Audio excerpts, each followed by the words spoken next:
গোবিন্দপুর গ্রাম ভরতপুর থানাতে এক জায়গাতে একটা দোকান আছে যেখানে কিছু জাল আধার কার্ড আর এইসব তৈরি হচ্ছে।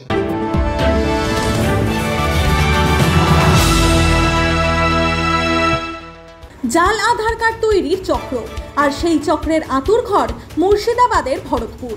হ্যাঁ, ঠিকই শুনছেন, অনলাইন দোকানের আড়ালে দীর্ঘদিন ধরে চলছিল ভয়ঙ্কর প্রতারণার কারখানা।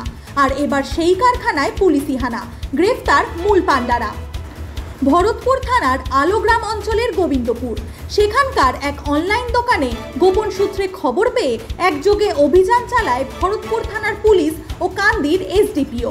ফলাফল, ধরা পড়ে দুই চক্রের মাথা।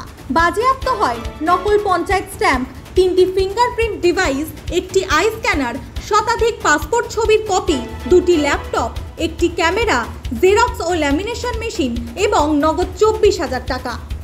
এই চক্র চলছিল বহুদিন ধরেই।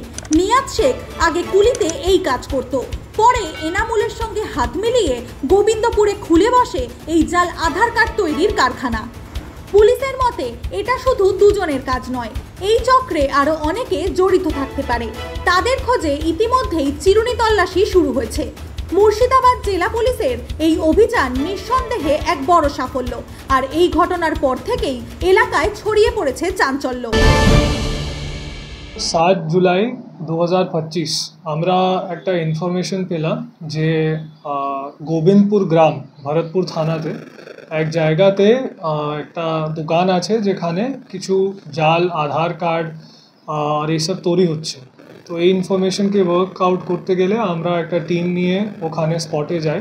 সেখানে আমরা দেখছি যে একটা কাস্টমার সার্ভিস সেন্টার, যার ওনার আছেন ইনামুল শেখ, এনার বাড়ি গোবিন্দপুর পিও মশলাতেই আছে, ভরতপুর থানা। ওনার সেন্টারের ভিতরে আর একজন, যার নাম আছে শেখ নিয়াত হোসেন, এনার বাড়ি আছে বদুয়া পিএস বড়ুয়া।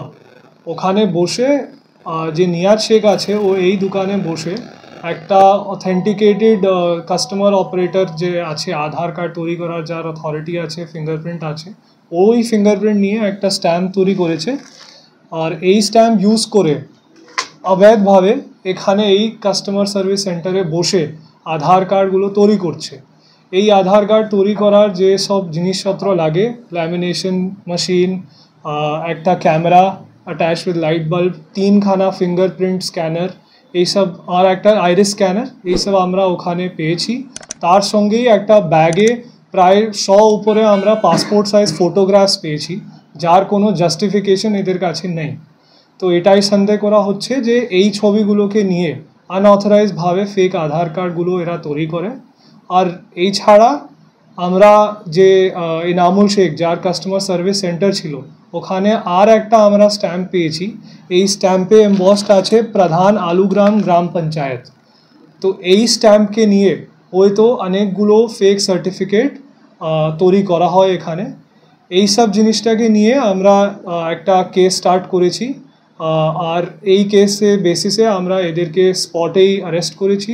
স্পট থেকে এই সব প্রপার ভিডিওগ্রাফিতে সিজ করা হয়েছে। এরপরে আজকে আমরা এই দুইজনকে কোর্টে ফরওয়ার্ড করছি, তার সঙ্গেই 10 দিনের পুলিশ কাস্টাডির প্রেয়ার করছি।